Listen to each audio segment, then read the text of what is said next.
Attack ಮಾಡ್ತಿದ್ದಾರೆ, ಮರಳಿ ಬಿಜೆಪಿಗೆ ಹೋಗಬೇಕಾಗಿದೆ, ಅದಕ್ಕೆ ಇಂಥವೆಲ್ಲ ನಾಟಕ ಮಾಡಿರ್ತಾನೆ ಎಂ ಬಿ ಪಾಟೀಲ್ ಹೇಳಿದ್ರು. ನಾನು ನೋಡ್ರಿ, ನಾನು ಅಟ್ಯಾಕ್ ಮಾಡೋ ಪ್ರಶ್ನೆಯೂ ಇಲ್ಲ.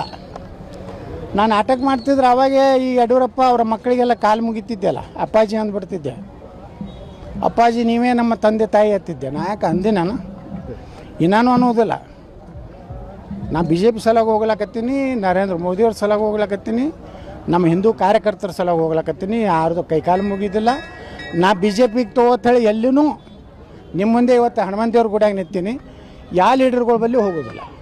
ಇದು ಹನುಮಂತೇವ್ರ ಗುಡಿಯಾಗ ಹನುಮ ಜಯಂತಿ ದಿವಸ ಹೇಳಕತ್ತೀನಿ, ನಾನು ಬಿ ಜೆ ಪಿಗೆ ತಗೋರತ್ ನಾವು ಹೋಗೋದಿಲ್ಲ.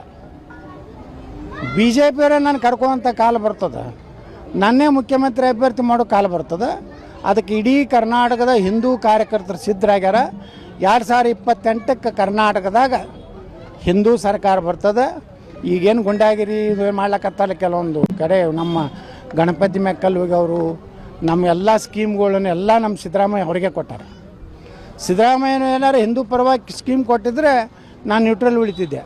ಅವರು ನೀವು ನೋಡಿಬಿಡ್ರಿ ಮೊನ್ನೆ ಬಜೆಟ್, ಹಿಂದೂಗಳು ಇರಬೇಕೋ ಬೇಡ, ಹಿಂದೂ ಮುಸ್ಲಿಂ ಹೆಣ್ಮಕ್ಳಿಗೆ ಆತ್ಮರಕ್ಷಣೆಗಾಗಿ ಶಿಕ್ಷಣ ಕೊಡ್ತಾರೆ. ಅಂದ್ರೆ ಯಾರನ್ನ ಹೊಡಿಸ್ಬೇಕತ್ತಾರೆ ಇವ್ರು? ಆತ್ಮರಕ್ಷಣೆ ಅಂದ್ರೆ ಏನು ಹಿಂದೂ ಹೆಣ್ಮಕ್ಳು ಏನು ಯಾರು ಜೋಡ್ರೆ ಏನಾರು ಹೊಡಿದು ಬಡಿದು ಗುಂಡಾಗಿರಿ ಮಾಡ್ತಾರೆ ಹಿಂದೂ ಹೆಣ್ಮಕ್ಳು?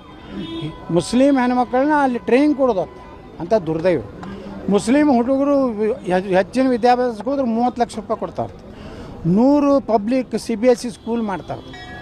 CBSE ಸ್ಕೂಲ್ ಪಬ್ಲಿಕ್ ಎಲ್ಲ ಹಾಸ್ಟೆಲ್ಗಳು ಎಲ್ಲ ಸಮಾಜದವ್ರು ಕೂಡಿರೋಂಥದ್ದು ಮಾಡಬೇಕು. ಈ ಉರ್ದು ಶಾಲೆಗಳನ್ನು ನಿರ್ಮಾಣ ಮಾಡೋದು, ಕನ್ನಡದಲ್ಲಿ ಹೋಗ್ಬೇಕು. ಅದಕ್ಕೆ ಇಂಥ ಮುಸ್ಲಿಮ್ ಒಂದು ಬಜೆಟ್ ಕೊಟ್ಟಿದ್ರಿಂದ ಯಾವ ಕಾಲಕ್ಕೂ ಕಾಂಗ್ರೆಸ್ ಮಾಡೋ ಪ್ರಶ್ನೆ ಇಲ್ಲ.